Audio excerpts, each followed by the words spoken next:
All right, we are live. Good afternoon, everybody. It's so wonderful to be back here for the Wednesdays with Wolbes, and we are giving this our 15th installment. Last week we did two together.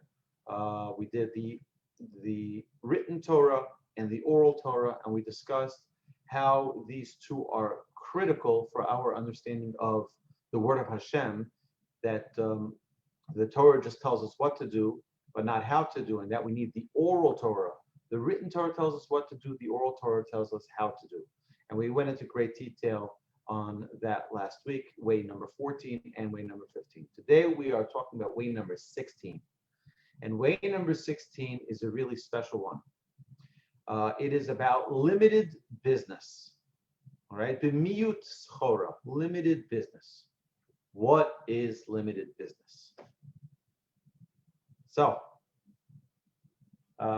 it really is this. There's so much to talk about this that I'm really excited about the next hour.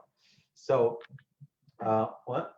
Yeah. Yes, it really is. It's an amazing one. So, just to give an introduction to this whole idea of limited, from way number 16 to way number 21, which is the next 6 ways, 16, 17, 18, 19, 20, and 21, are all limited. Whatever they are, this one is limited business, and then we have limited pleasure, and we have limited laughter, etc., limited discussion, limited talking.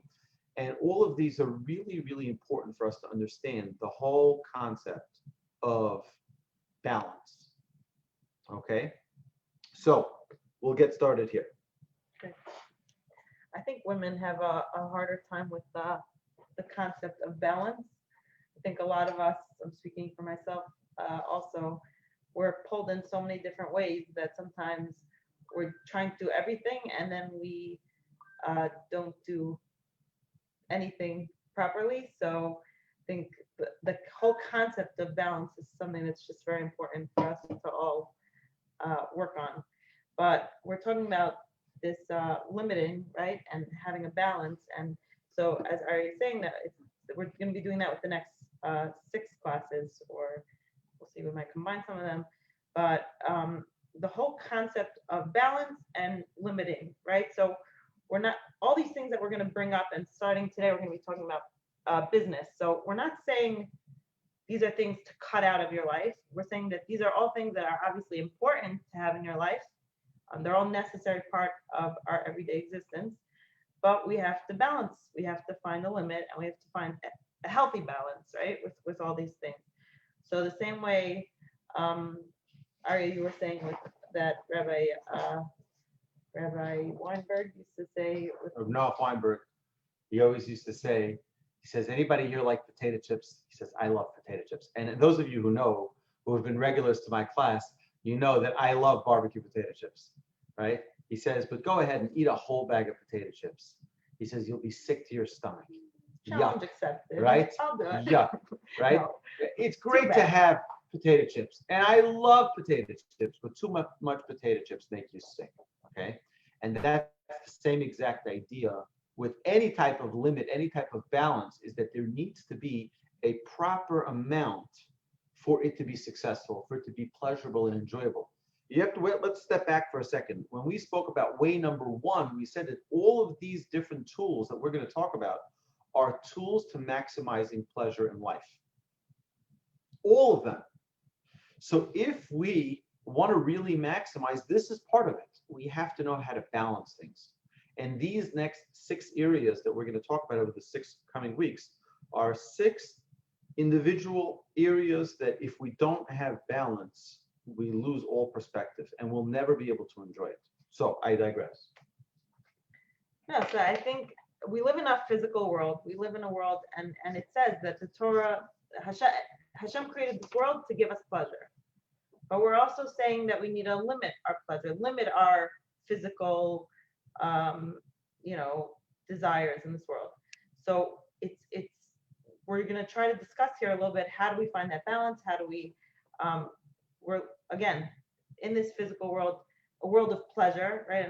And Hashem tells us he created the world to give us pleasure, but you're telling us not to. So what do you want from us? Should we? Yes. Should we run after pleasure? Should we not run after pleasure? What is pleasure? So I just want to go back for a second and talk about the word pleasure. So there's two words in the Hebrew language. There's two words for pleasure. One of them is hana'a, which is enjoyment, and one of them is oneg or tanug, right? And that's pleasure. So most enjoyments, most physical pleasures in this world, we feel with our five senses, with our with our taste, with our sight, with our ears, right? And those are physical pleasures. But those are not real pleasures. So those we call like an enjoyment, something that we enjoy in this world. A ta'anug, an oneg, something deeper. That's something that we experience with our soul. So we'll get to that back soon. But this whole concept of enjoyment, where we spend our lives chasing after the wrong kind of pleasures. So, right? No, 100%. So, you see like so many people who live like such simple lives, right? And they're just the happiest people in the world, right? There was this Jewish kid who grew up in like a very, very, very wealthy home in New Jersey, and he went off and he was like living in Tibet, right? From like mountainside with no internet and no this. Can you imagine no internet, right? And no electricity and no this and no that. And he was just happy. And he said people there were just happy. And we live in America. We live in a culture where people just have so much. And there's just so much physical pleasure available to people at all times. But everyone's depressed and everyone's sad and no one's happy. So how is that possible? Right? Like it doesn't make sense. I was just reading this article about this guy, Chuck Keeney or something. I think his name is Chuck Keeney. I might be making that up, or I'm not sure how to pronounce it. It's I don't know, he's like Kinwall. I don't know how to pronounce his name. So he is the co-founder of the duty-free shops at all the airports and everything. And he's a multi-billionaire. And he just became officially broke or whatever, right? That's the title to get you to read it. And that's news today. One less depressing piece of news today. And I was reading the article, and it's very interesting. He's a multi-billionaire, and he gave away all his money in his life, and he's encouraging other wealthy people like Warren Buffett and also to give during your lifetime instead of having a trust. And when you're gone, you die so rich, and then what, right? So these people, it's really interesting. It really is incredible because he's someone who worked very hard, built a successful business. He has a lot of financial success. Hopefully he's successful. It sounds like he has it figured out and a good balance there. But someone like that, he decided that this is what I need to live. What do I need already, right? Give to organizations, give to charities that are meaningful. And that's something that he felt was important.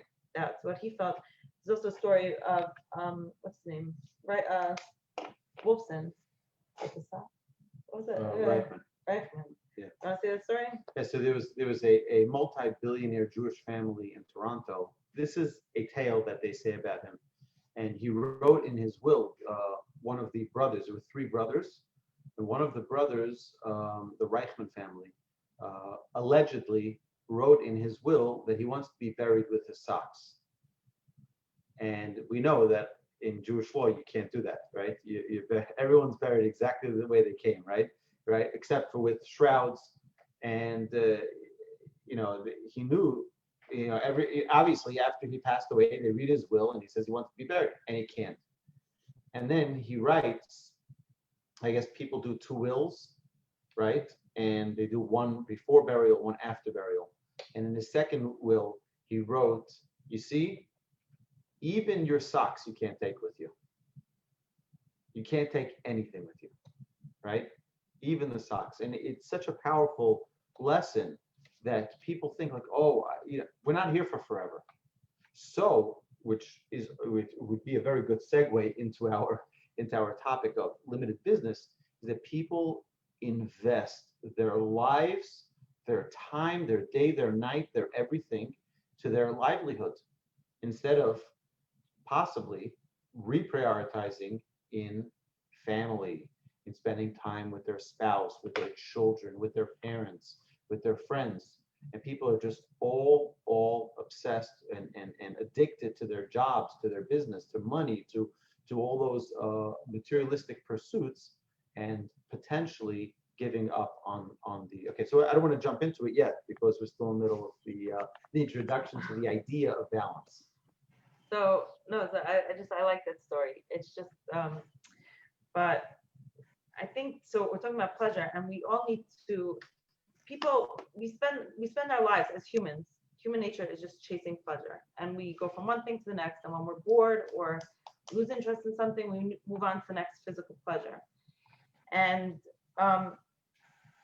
as human beings, also if something's not interesting to us, if we're not enjoying something, so then we stop doing it, right? Because it's annoying. We don't want to do it anymore, right? So there's a constant, right? We're commanded to follow the Torah and do the mitzvahs that Hashem gives us and to learn, and right. But a lot of people, unfortunately, are brought up in a way that they don't enjoy the mitzvahs. They don't feel a pleasure. They like grow up that it's like this, a burden, right? And I'll give obviously like a good example of Shabbos, right? So there's people grow up like, oh, Shabbos is so annoying. I have so many things to do. I can't do stuff. I'm like so confining. It's so this, it's so that. And I think I discussed it here in this class before. I live for Shabbos. It doesn't matter how hard I work. I live for Shabbos because Shabbos is my everything, right? But when people are brought up that Shabbos is such a burden and it's such a pain and it like holds you back and you can't go to the mall and you can't do this and you can't, although you can't, right? So then they're not interested, so they move on. Now, adults or mature, responsible adults, right? There are a lot of things that we do in our life that we don't want to do, right? Pay taxes, we have to clean up, we need to make decisions, do laundry, all these like big things like adulting. We got to go to parent-teacher conference. Right? These are things Highlight. right? These are things that you don't want to do, right? But you need to do them anyways. So, right? God commands us to keep the Torah and do the mitzvahs, and if we're responsible, right? We'll just do it. But that's not how we want to live our lives. We want to find the pleasure, and there is so much enjoyment in Judaism, in the Torah, that if we really connect with them, that I'm going to get to hopefully soon, is then we can really appreciate, then we can see the value. So it calls the Curated Shabbos oneg, right? It calls Shabbos oneg. Oneg, so the word we're saying, oneg is real pleasure versus hana, which is just enjoyment, right? Shabbos, you get a taste of that real pleasure. Why? Because there's good food. Yeah, hopefully you serve good food and it's very lovely and it's very nice. Wear nice clothing on Shabbos. But those are also more superficial things to help us connect to Shabbos. Those are parts of it. Enjoying Shabbos, the oneg of Shabbos is just, that's it, Shabbos. It's not the food, it's not this, it's not that, right? We're connecting to the deeper thing. These are things that we don't feel with our five senses. You feel it in your soul, right? These are real things, right? Your family, your friends, your love, your deep, good connections are not things that you feel with your five senses, right? We went out last night. It was the first time in a long time, right? It's been a while. It's been a little crazy, right? Date night, right? So we got delicious ribs, slow cooked, pecan roasted ribs, and chicken fried steak. And it's delicious, right? But so shout out to Genesis. Right? But and I really enjoyed, right, our night out. But it wasn't I didn't have this deep emotional attachment to these ribs. I do have a deep emotional attachment to my husband, right? So the pleasure of the food was very nice, but that's enjoyment. I would say that the evening, hopefully a sense of pleasure, that the feeling that stays with you for hours later and the next day, that's real pleasure versus enjoyment. Everyone like nod, yes, thumbs up, like, you know what I'm saying? So that, I feel like that's just the difference between a lot of today's culture and, the whole, hookup culture right? That's not real pleasure in a real committed relationship. It's very, very different. So we want to discuss. I want to just add something to Please, your yeah. to you say v'karasel Shabbos oneg, and you should call this. The Torah tells us you call Shabbos oneg, right? Now many people call oneg the singing that you have in synagogue, or they have oneg is the party they do after dinner Friday night, right?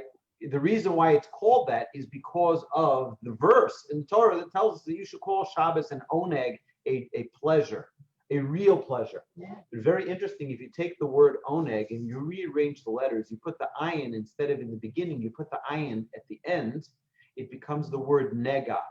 And nega means a plague. And it's the same exact letters, but it's just where you put the ayin. The ayin is the eye. It's how you look at it. It's the perspective. And so much in life is about perspective. I grew up in a completely Shomer Shabbos home. I never had the urge to break Shabbos. I never had an urge to drive on Shabbos. I never had an urge to turn a light on Shabbos. I grew up with Shabbos. But sometimes when you grow up with something, you don't realize how precious it is because it's just normal. And you have to sometimes just like slap yourself and like, wake up. This is the most amazing thing in the world. And many of my friends that I grew up with, they're like, oh, Shabbos, this Shabbos, come on. It's like, I have my ways of defining pleasure, right? And the truth is it all depends on perspective. When we are able to have the proper perspective, when we're able to put our eye in the right vision, the right understanding of what this incredible day is, it's an oneg. It's an unbelievably pleasurable day.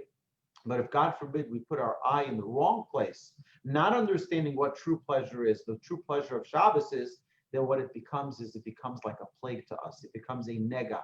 And we don't realize that we're giving up just by our flawed perspective, perhaps, we're giving up on the greatest pleasure of the world, the greatest pleasure ever given to mankind.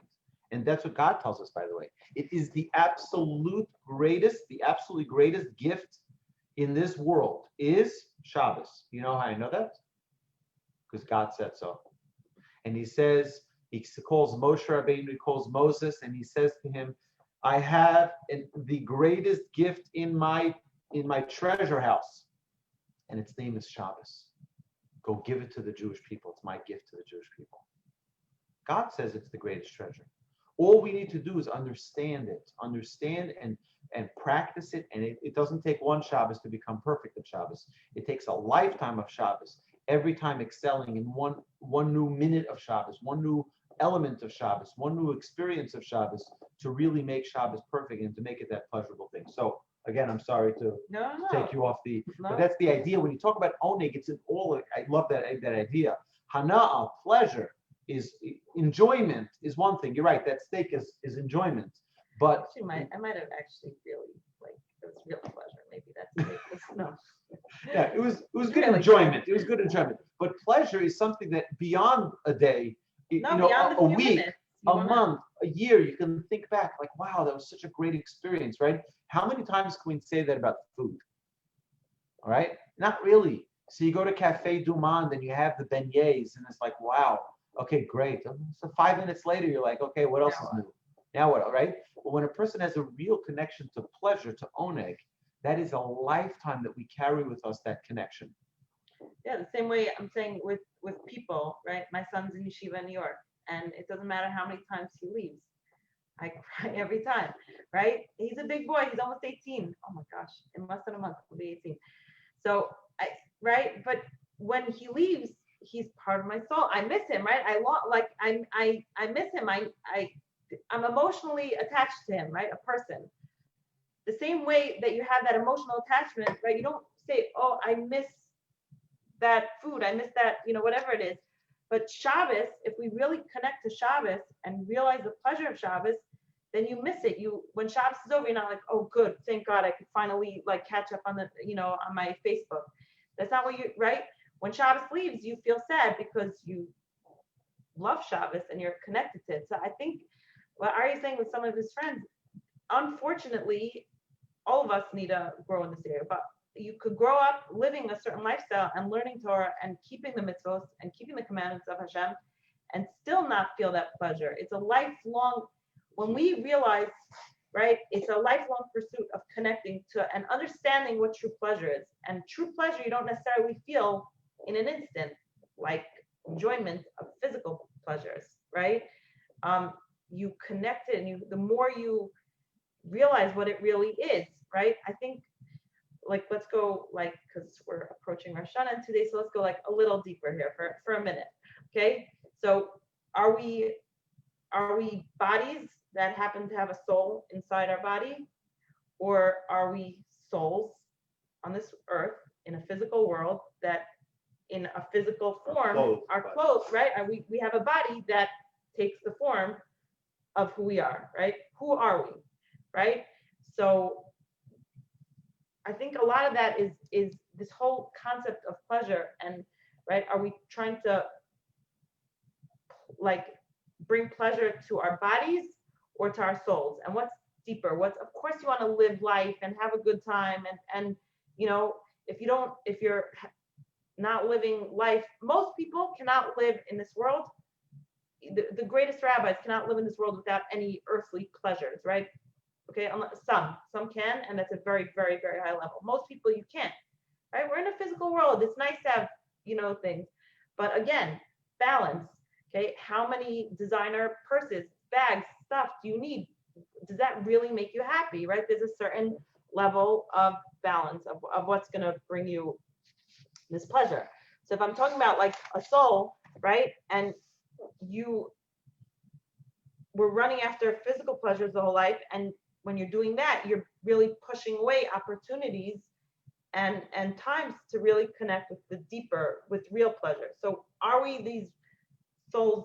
Are we these bodies with a soul? Are we a soul with a body?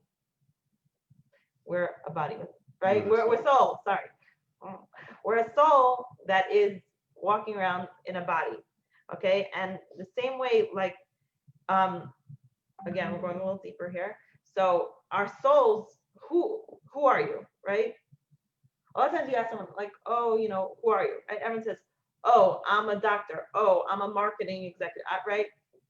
People identify themselves with their job and their work, which is interesting with what we're saying, but that's not who you are. And you say, like, if you think about it, who were you before you were born, right? Before we were born, we were a soul that existed before we took form in a physical body. Right? I love that. Like, oh, you're an old soul. We're all old souls, right? So, like, sorry, I don't want to go like too deep. That's like too deep for now. Of like where the souls come from and are we reincarnations and all that. That's for another time. Probably not me. That's for like one of these like Rabbi Cohns or someone to discuss. But we are all souls that existed before we entered our human body. So if we recognize that, then we realize that we're not just, right? That helps us realize we're not just like a body. We're not just physical. You go deeper, right? If you were born in Japan, you'd still be you. You'd speak a different language. Maybe you'd look a little different, but you're still you. If you were born in the 16th century in Europe, right? You're still you, right? A different body, a different language, different outside, but you're still you. Okay, you lay in a bed and you close your eyes and you close your ears and you just lay still. Are you still alive? Yes, you're still you. Someone in a coma is still themselves, even though they don't have those five senses. They're not connected to the world. They're still there. Their soul's still obviously inside them. So your soul is, if you can imagine, like a kid growing up in a family, and this is his family, this is the world, this is life he knows. And then one day his parents say, we need to tell you something. You're adopted, right? Now he loves his parents and he loves his family, but all of a sudden he realized something's missing. He wants to find out, where did I come from? Who are my birth parents? Like, what's my full story? He's looking to connect to his original source. And our soul is in this physical world, but our soul is always looking. Where's my birth, like my birth family? Like, where's my original family? Where's my source? Where am I from? So your soul is always looking, and our body, our physical body, and our human nature just always takes over and tries to, like, have some more fries, or like go run after this pleasure, and tries to distract us with all the worldly pleasures that are around us. And there is a lot. of pleasures and worldly materialistic things out there. But we're so distracted by this. Our body keeps pulling us in and distracting us from really the truth.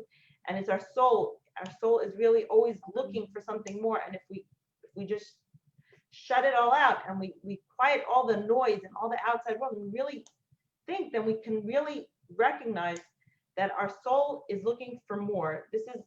We're better than this. We're more than this. We're not just this, physical machine just constantly chasing physical pleasures. So when we realize that and we connect to something deeper and realize our soul, that we're souls, we're a beautiful, you and you and you and you, right? You're each a beautiful, special, unique soul.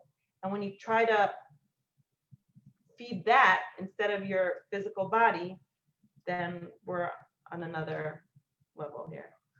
Right. I need a cigarette. Okay. So, all right. So, where are we going?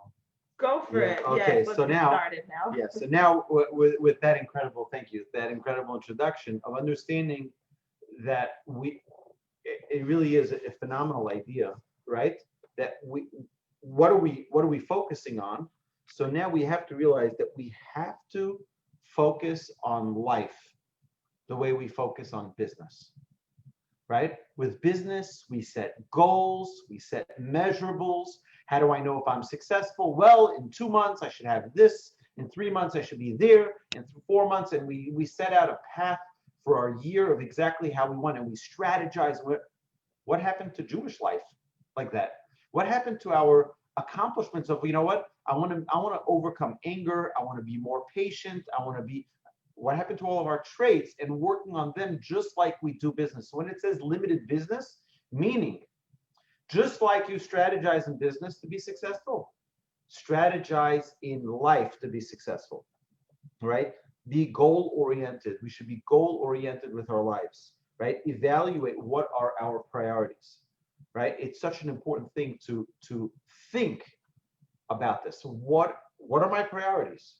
Is my priority just we've mentioned the story of the fisherman. He was fishing for his family, and his big yacht comes up next to him and tells him, you're such a great fisherman. Why don't you buy a bigger boat, and that way you can catch fish? He says, for what?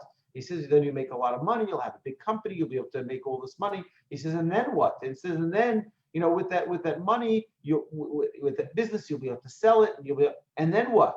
And then you'll be able to go fishing. And just like he says, I'm doing that now, right? Many times people can get caught up and get distracted with, big pursuits for financial success. I want to just talk for a second before we talk about more about business. What is the definition of success? And I think our culture has become rotten with a failed definition of what success is. Most people you speak to today will tell you success. Oh, that guy, very successful. So successful, right? 1 second. Is success just the definition of how much money they have? Is that the definition of success?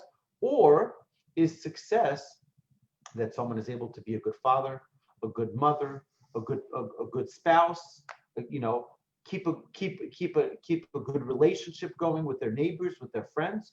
What is the definition of success? I think it's very important when we start talking about success in life, we need to really define what is the success that we are aiming for. If the success that we're looking for is just success in business, that may be, and I mentioned this in one of the classes. I was listening to an interview of a CEO of a company, and they were asking like 10 random questions. One of them is like, are you successful? See, he says, I think I'm successful, but not by the definition that you think. And he said this idea, and I think it was so beautiful, and exactly what I've always been saying, is that he says, I think I'm successful because I try to be a good husband, because I try to be a good father, because I try to be a good child to my parents. I try to be a good relative to my family and a good friend to my neighbors, et cetera, et cetera. He says, but financial success, which thank God I've had, he says, is a milestone. That's not success. And I think it's such an amazing distinction that's important for us to make. Success doesn't mean I buy the car of my dreams. Success doesn't mean that I can afford all of the shopping sprees that I want. That's not success. That could be a milestone. But success really needs to be the essence of who I am to make myself a better person.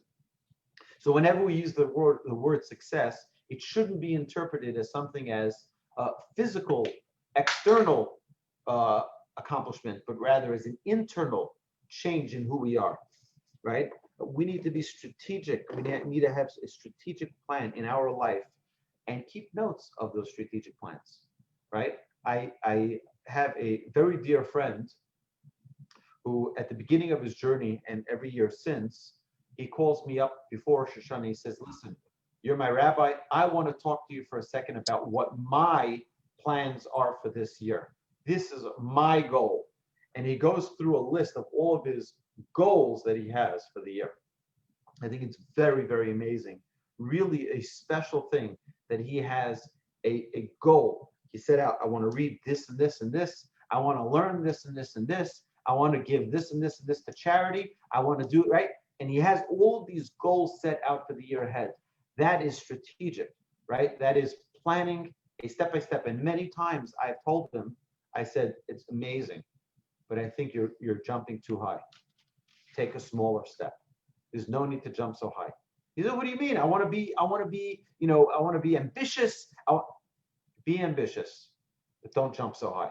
Right? That's also something to know in our strategic planning of our own lives. It's great, but don't jump too high. Right?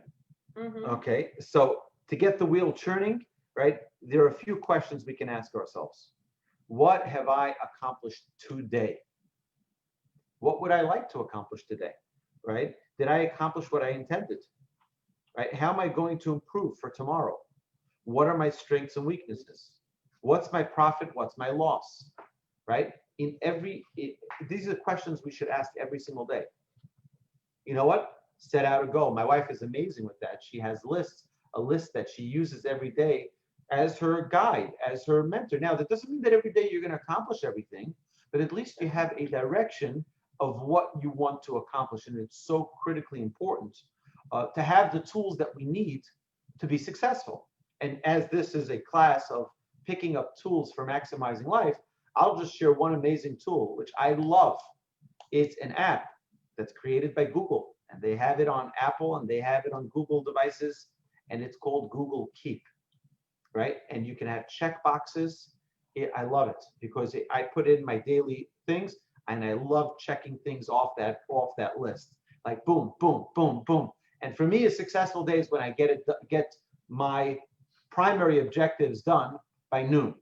That's when I know it's like, this is an awesome day. But sometimes that's not the case. Sometimes it could be a drag of a day and we're just not able to get things rolling. That's fine. We have those days too. We all have those days. They're called dog days, right? In the words of King Solomon, right?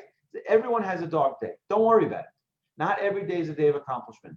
Don't beat yourself up about it. Don't get depressed and don't get anxious that you have so many things on your list from yesterday, 2 days ago, 3 days ago, 4 days ago. It's fine, right? We all have that. We're all hopefully human beings and not machines, right? As human beings, that's the way it works. Sometimes we have days we can be firing on all cylinders, and some days it's not so. So I would highly recommend that. I know there are many other types of apps that help with that. If you're a pen and paper type of person, like I sometimes am, right? Here's my list for today. I'm not going to show it to her, right?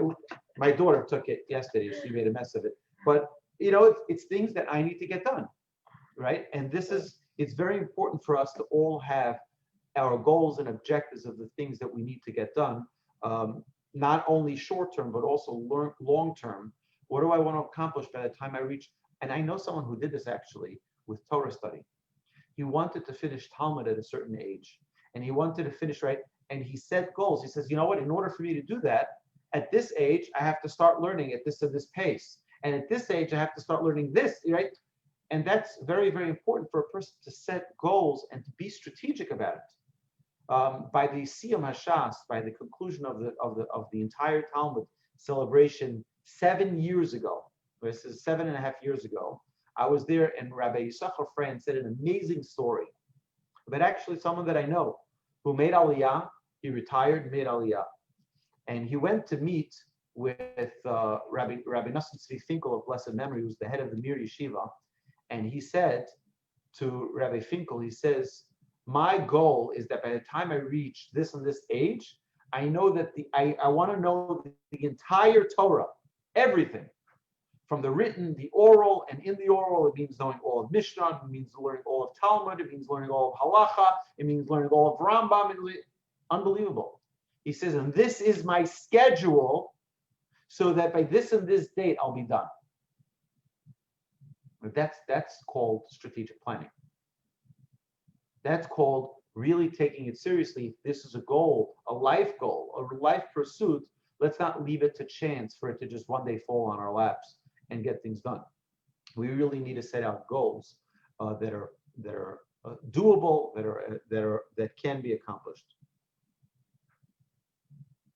All right? No, what you're saying is true. I think that if we made these like ideas of how we run a business and all these kind of things that you're saying. So same way if you are an employee, you're an employer, and you see an employee sitting on the phone all day, watching, you ever like go into the store, the guy is like supposed to be stocking shelves and he's just like watching movies, and then it's quickly like on his phone or any of these things, right? So as an employer, it bothers you that you're paying someone and they're wasting their time. They're wasting your time. They're wasting your, right?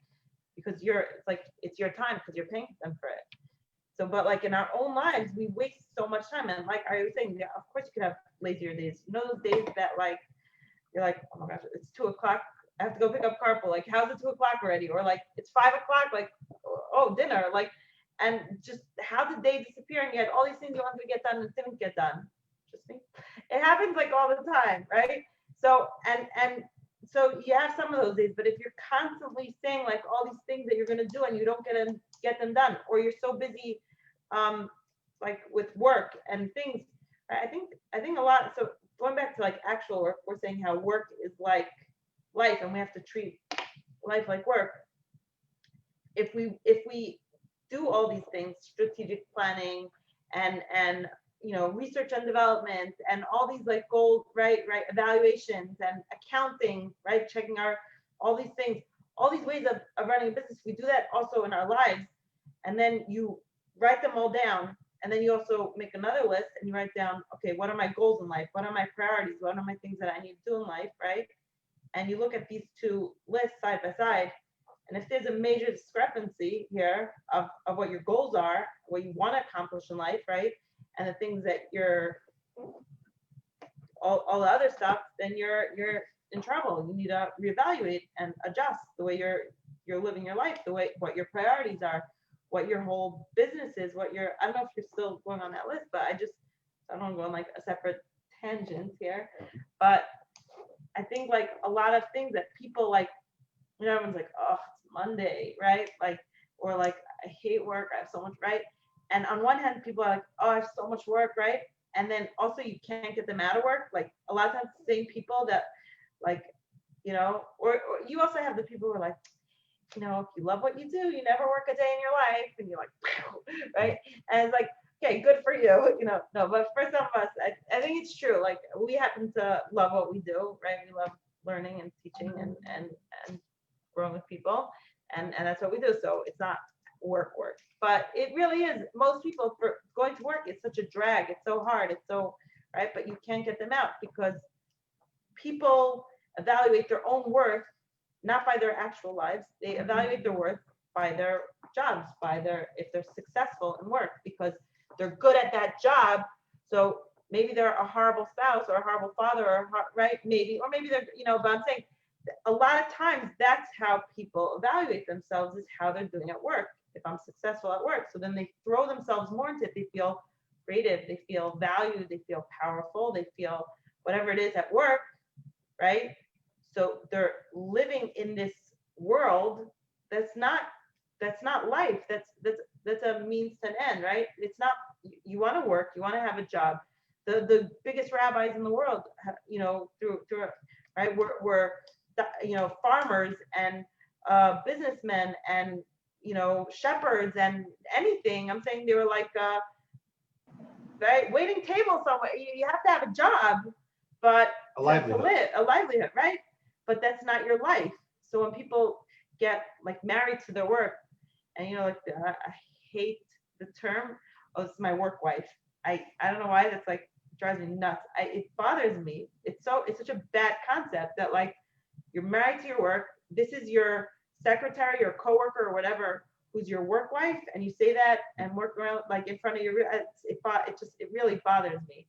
But that whole idea that people are really, this is their life, this is their job, and their life is their work, and it's not healthy. And we have to find a way to balance that. Life isn't your work isn't your life, and you could be doing amazing things at work for real. You could be curing diseases, right? But you still have to have a real life. You have to have a real world. So we can't define ourselves by our job, and I don't know. Right. If one can work hard to make money, there's no reason that we can't work hard to enhance our lives. Right. Take that parallel. People are ready to work so hard to make money. Let's work so hard to become a better person. Right. And a person needs to really we all need to ask ourselves, what is our center of gravity? What is our center of gravity? And everyone has a different center of gravity, but to really identify what it is and not let it be money, so to speak. It shouldn't be money and physicality that is our center of gravity. We need to value our lives. It's the most precious asset we have. Our life, the fact that we're alive today, is the most precious asset we have. So let's utilize it, right? Let's utilize this life that we have, right? The same qualities that help make you successful in business will help make you successful in life, right? So if you think someone who is, I feel like we're on like some talk show. right, with the talk, torch mugs. So the idea that if someone is very organized in their business and that's their key to success, then guess what? That same organization will help them be more successful in life as well.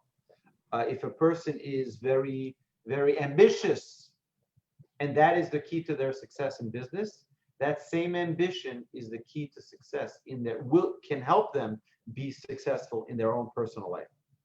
But we need to prioritize our life, and that is the most important thing. Business is to support what? Right? What are we in business for? To do what? Right? So we know, we school to get a good job. We get a good job to make money for family. And then we don't spend time with our family? What sense does that make? Right? And many people, once they make money, they're like, oh, leave me alone with my family, right? I don't want to be busy with my family. Don't bother me, right? That's a terrible thing. I was many years ago. Boy, how many years ago? 17 years ago. I was teaching in an institution in Jerusalem, and in an institution, and it was like a rehab yeshiva, and eventually these guys got out of their whatever their addictions were of life, and got them into mainstream normal growth process of life. I remember one of the kids. I got very close to these kids, 16, 17 years old, and we were talking about their lives. Many of them were from very wealthy families, very affluent families in the West Coast. And what happened is that their parents had all this money, had their lives, and they didn't. Kids told me this. They didn't want the kids bothering them. So what they did is they just gave their kids whatever they wanted. You want money? Take money. You want a car? Take a car. Whatever you want. Now, the kid of the poorest of them, Nebuch, sadly, drove a Lexus. The others all had Beamers, right? I'm talking about kids who were 16, 17 years old. They just got a driver's license. Just go get out of my life. And that's the way the kids felt it, and they heard it, and it hurt them. That all the parents cared about was their own life. Leave me alone. You're a nuisance to my life. That's a terrible thing. So the parents I'm sure they struggled over the years, and finally they reached their point of success. Instead of spending more time with their children, they were spending less time with their children. And we see this as a pattern across the globe, that the more people have success financially, the less family success they have. And that's because we don't prioritize. Unless we prioritize, it's very, very difficult to strike that balance. We all know, I think everyone here could think of someone that they're going to say, oh, that person, works too much. Their job, too much. And I think I could think of a few specifically. I'm thinking of one person who's always telling us every single time we invite them for Shabbos or anything, or we try to get together, and the wife comes always at work till 10 o'clock, 11 o'clock, midnight, normally on Even regular later. nights, weekends, always, constantly. And I'm worried he's watching this, but he doesn't go on Facebook because he doesn't have time for anything besides work. No, but I'm just kidding. But it's so sad, because how many times did he tell us, Rosh Hashanah time or New Year's time, my New Year's resolution is to spend more time with Wolbes and spend more time with my family and spend more time and to travel. My New Year, I'm going to travel. I'm going to do stuff. I'm going to do this. I want to spend time with everyone. And he's not a young man, and he can have retired comfortably, very, very, very comfortably 20 years ago. a long time ago. But I don't want to judge each person. Everyone has different reasons, but it's sad, because really there's something that all of us at whatever level, we all need to make sure that we're balancing our lives well.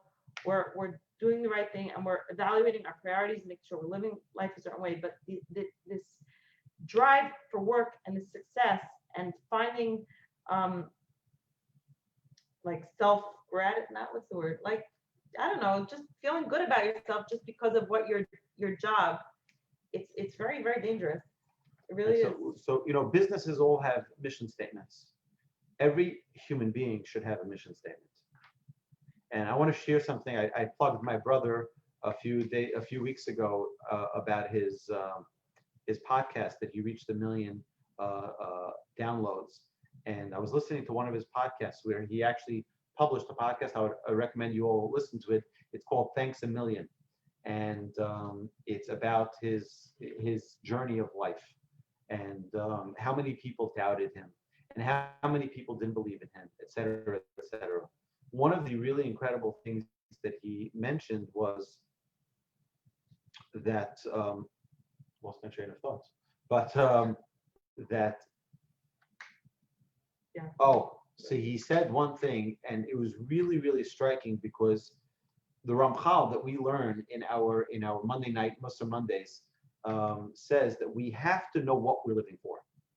A man needs to know ma chovaso be'olamo. What is your obligation in your world?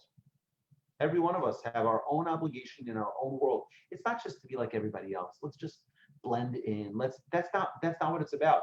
We all have a unique mission and a unique purpose. And what he said, which I was so happy to hear, is that he said, I feel like I am doing exactly what the Almighty wants me to be doing. I'm in the exact place he wants me to be at this moment of my life, doing the thing that he wants, that he put me in this world for. And that's a very powerful statement, and a very something that it's enviable from every human being, that we should be able to say that we should be able to say, I know that this is why God put me into this world. And that's what I'm fulfilling. I'm fulfilling my mission. That is something very unique and very special, something we should all strive for every single day. So when we talk about mission statement, what is it? No human being ever said on their deathbed, I wish I spent more time at work. The only thing that people say, I wish I would have spent more time with you. I wish that people have regrets, right? Let's not live life with regrets. Let's not live life always being, one day, today. Today is that day. Today is the day we make that change, which is, by the way, the purpose of Rosh Hashanah. The purpose of Rosh Hashanah is every year we have a moment to recalibrate. Whoa, but this has been getting out of hand. Now is the time to get back on course, right? Which is why I'm very excited for Rosh Hashanah, because I was asked once when I was being interviewed to join Rabbi Berkowitz's kollel. This is back now almost 18 years, 19 years, almost 19 years right after we got married, right? So 19 years almost. And one of the questions they asked me is, what's your favorite holiday and why? And I said Rosh Hashanah. Rosh Hashanah because it's A, accountability, and B, it's a fresh start, right? Accountability, you have to take responsibility for what you didn't do. But also it gives you an opportunity to start on a clean slate. And that's why it's such a special holiday. I love Rosh Hashanah. I absolutely love Rosh Hashanah. All right, let's continue. Yeah. You're doing good. I like it. So one must limit his business to a point where he can enjoy and maximize life, right? Take that time off. I try to do this as much as I can to create moments with my family, with my children.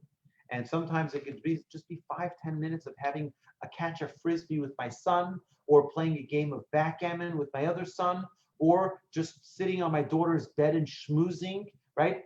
Just create moments, create bonding experiences with the people we love.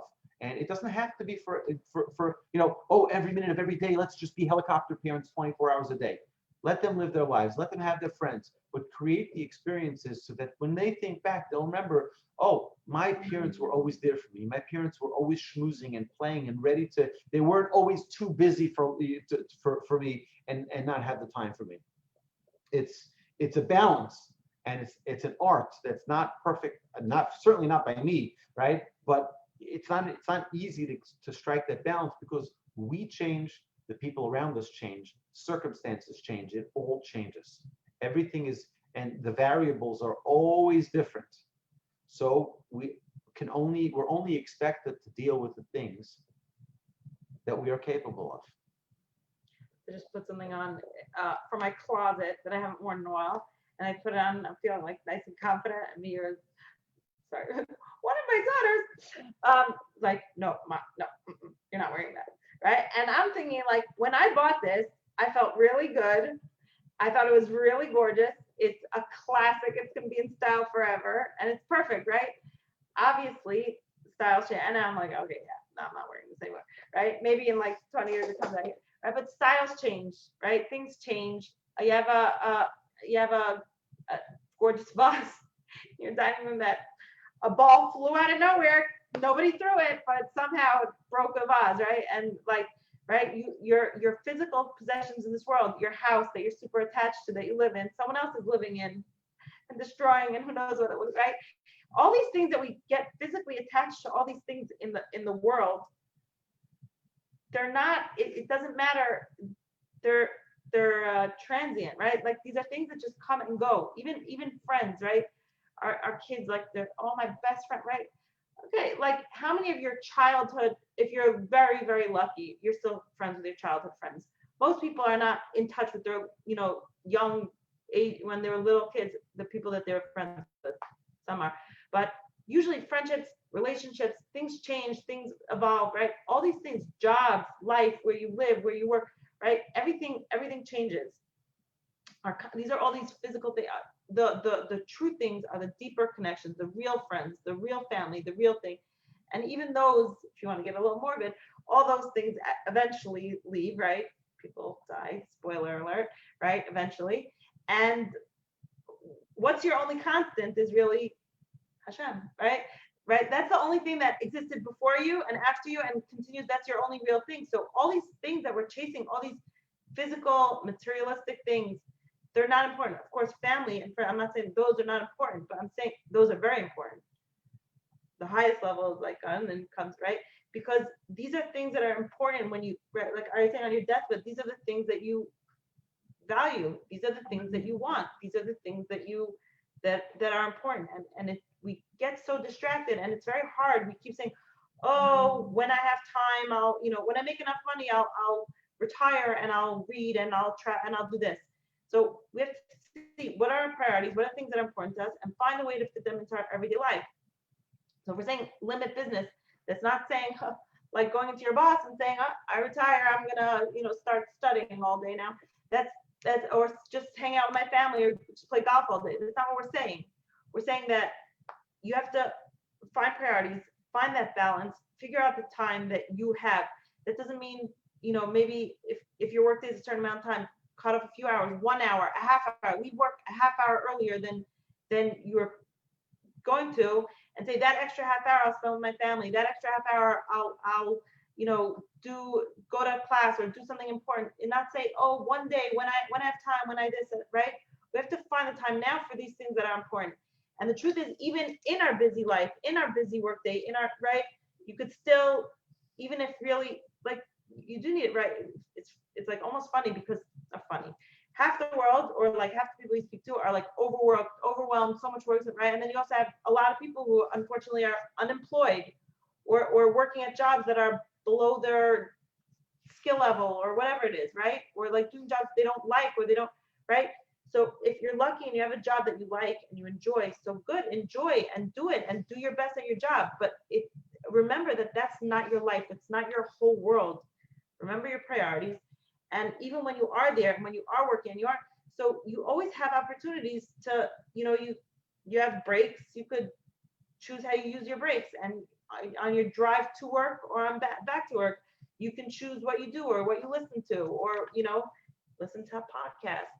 So there's so many things. We were in a cab in Israel. I think we had this taxi driver a few times in Israel.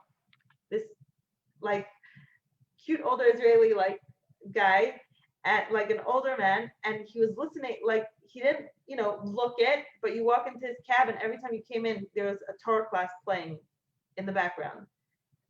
Usually you walk in and there's the radio and all the music, right? And we went to his cabin, I remember a few times, and always it was some rabbi lecture, right, giving like this, like, and these Israeli rabbis, they are like, they're on fire. So he was always listening to it, and I was always like so impressed by this. And he one time said something like, I'm in my car, I'm driving all day, this is my job, this is what I have to do, I need to support my family, this is how, and he's 100% right. Drive and this is your work and support your family.